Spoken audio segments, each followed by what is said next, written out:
Hey everyone, welcome to another video. Today I wanted to talk about a topic that's been on my mind recently in regards to films that have a specific meaning or purpose or story to really tell, where the writer or the director has something to say in this story. So a lot of times I think in video essay culture and beyond, there's a lot of talk about how different movies, 2-hour films, say 3 different things, 4 different things, 7 different things. They're looking at culture from 6 different ways, or they're analyzing these 4 things with these 5 metaphors. And I really think that 1, that's not really the case, and 2, I think it's very damaging to new writers. So let me try to explain what I'm talking about here. So when you have a film, maybe this is an artistic film, more so like an indie film, like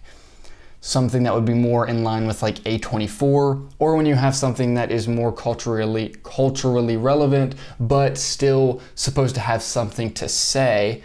A lot of times people talk about how these films handle so many different topics. They handle all these different ideas, and then they like to act like a film that handles a lot of different topics is a good thing. Right? So it's like the more different ideas that you can handle in your film, the better it is. And I don't think that's true at all. And I don't think very many great stories do more than one thing. So I think that we sometimes forget that a film is more like a short story than it is a novel, right? A 2-hour film doesn't have the time to deeply get into the meat of 6 different concepts, right? Most of the time, a great story will handle 1, maybe 2 ideas, and then they stick to that, and then they look at that specific idea in different ways and through different characters throughout the story, but ultimately they are only handling 1 central idea, right? One film I would look at as an example of this would be Whiplash. Whiplash handles 1 central idea, the idea of greatness and if we should sacrifice for greatness and what kind of sacrifice we should make for greatness, but it's all centered around this 1 singular idea, which is this character's quest for greatness, the morality behind that, and the different arguments that the different characters make around this 1 central philosophical idea, right? So the story doesn't actually try to look at 7 different things, right? Whiplash doesn't try to look at how Andrew wants to be great and also his specific place in the culture in regards to being a college student. It doesn't look at how his college debt affects this or that. It's not even looking at like class structure, that, oh, he's a musician and this means that he's this thing.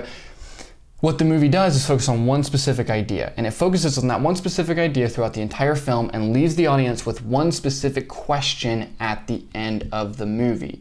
And that question is essentially the question of greatness. What should we sacrifice for greatness? Should greatness be something that we sacrifice for? Was Andrew's goals worth it? Was it worth what he lost? These are the questions around this 1 central idea that the movie is supposed to leave you with. You're not supposed to come out of the film with 7 different ideas on what this movie was about. The movie is very clearly about 1 thing. And so then I think a lot of times where we get confused is that we watch different films and we try to act like they are handling more ideas than they actually are. And we're trying to use that as a compliment for that film and say that, oh, this film was very deep and interesting, impactful and complex because it tried to handle 5 different things. But in reality, I think that's more of a messy story than it is a well-told story that's actually diving deep into 5 things. So if you were reading a book and the book was trying to handle pottery, cooking, city architecture, and the ways that the winds move the ocean currents, you would be like, what is going on? How is this? And all of those topics being the same level, you would be like, what is this book? This is chaos, right? You're trying to handle a specific idea in whatever work that you're doing. So when you're writing a book, you're trying to handle this one idea, and then you use context and you look at nuance and you look at all these other things to inform and add to a central idea, but all those extra things around it are just adding to the central idea. And if they don't add to the central idea, then it shouldn't be in the book. The same should go for story, right? I think we forget what the purpose of a story is. The purpose of a story isn't just for entertainment. The purpose of a story is to allow our brains to interact with philosophy and psychology and these other things in a way that actually makes sense for human beings. So rather than us just looking at logical, philosophical ideas on a page, we are looking at a story where we can see how the human element always interacts with ideas that are moral ideas or ethical ideas or these other things. And so that, I think, is one of the beauties of story, where we're allowed to interact with ideas not only on the logical level but also on the emotional level. And so that, I think, is where a lot of great stories thrive. They thrive in the idea of showing this specific human experience in a way that is focused. And they focus on one specific thing, and they use context and other characters and scenes and events to uplift and make interesting that main idea.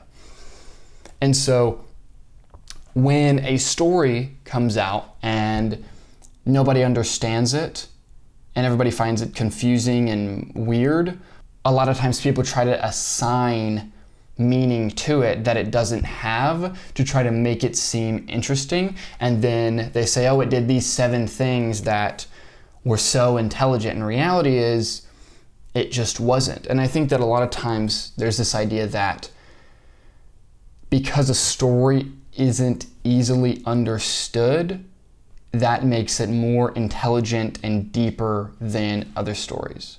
And I just think that's not true at all. I think the genius of the story is being able to actually transmit clearly and in a focused way an idea about life to other people, to an audience. And so if you have a story that doesn't make sense, or if you have a story where you have all of the intellectuals acting like they knew what you were saying, but really nobody does, then you have a vapid story. You have a useless story. You have a story that's not impactful or interesting or meaningful.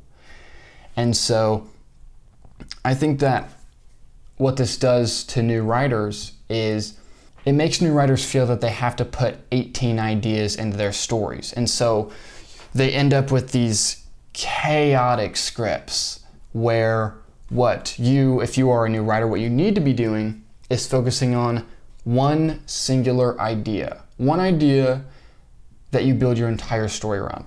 And then when you can do that, you can get good at understanding the fundamentals of how a story works and why stories exist.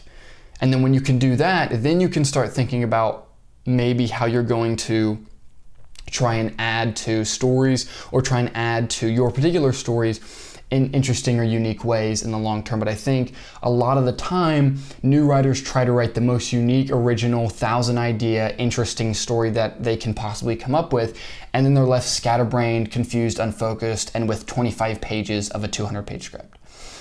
And so this talk of acting like great stories or dealing with 7 ideas, I think is harmful for new writers. And so if you're a new writer, what I want you to focus on is putting those reps in your story. Your focus right now should not be to write the most complex, interesting, genre-flipping story you can possibly think of. If you haven't written 5 scripts, if you haven't written 3 or 4 feature-length films, your focus should be on putting those reps in, like you're going to the gym, like you're getting used to the fundamentals, like you're getting used to building the skill set of writing. I think a lot of times people like to act like art in general is 100% based upon feeling and just based upon the immediate inspiration and feelings that you have in a moment, and then that comes out of you into your art. And that is, I'm not discounting inspiration and feeling and those sorts of things, but your work is so much better when that inspiration and feeling and those sorts of things can be layered on top of a skill set. And you don't learn that skill set by trying to write 6 different massive ideas into your first script. You learn that skill set by simplifying. Because when you simplify, you can understand where your mistakes are. When you simplify, you're not hiding behind ambiguity. You're not hiding behind people just not understanding what's going on. A lot of times this happens when new writers try to give one of their first scripts to someone to read, and that other reader, their first reader, they don't understand that much about story either, and so they read this new writer's script and they're confused and they don't understand what happens, but because they've seen these films over here, because they've seen these artistic films that they also don't understand, they're like, oh, well, maybe this is actually all right. Maybe this is pretty good. And then so they make something up to the person. They say, oh yeah, it was really good because of this. I really feel like this was very impactful, blah, blah. And so nobody learns anything. The reader doesn't learn anything and the writer doesn't learn anything because both of them are confused by this cultural idea that we have that super complex equals deep and impactful. And I rarely think that is actually the case. So maybe this is a little bit rambly, but I want to focus it right here. Irony. I want to focus it right here, and I want to leave you with this. First, I'm not speaking to film critics. If you're writing your comments telling me about how this specific film handled 7 ideas well, we can talk about that. But that's not the point of this video. The point of this video is that if you're a new writer, you need to focus on staying simple, staying focused, and finishing your stories. Nothing is going to teach you and help you become a better writer more than you simplifying your writing process and finishing your stories and learning from your mistakes. That is why I built the Practical Screenwriting course. That is why I've put such a focus on writing process. That is why I've put such a focus on being able to rewrite correctly and solve your story's problems. Because when you can focus your story, when you can finish your stories, you can see your problems, you can fix those problems, you become a stronger writer, and then as you become stronger and stronger and stronger, you're able to write better and better stories. And I'd argue that as you become a stronger writer, you won't write more complex stories in the sense of a story handling 7 different topics. You will write more complex stories in the sense of focusing on one idea as deep as you possibly can. So that's all I have for you today. I hope this video made sense. I hope you enjoyed it. If you did, leave a like, and I'll see you in the next one.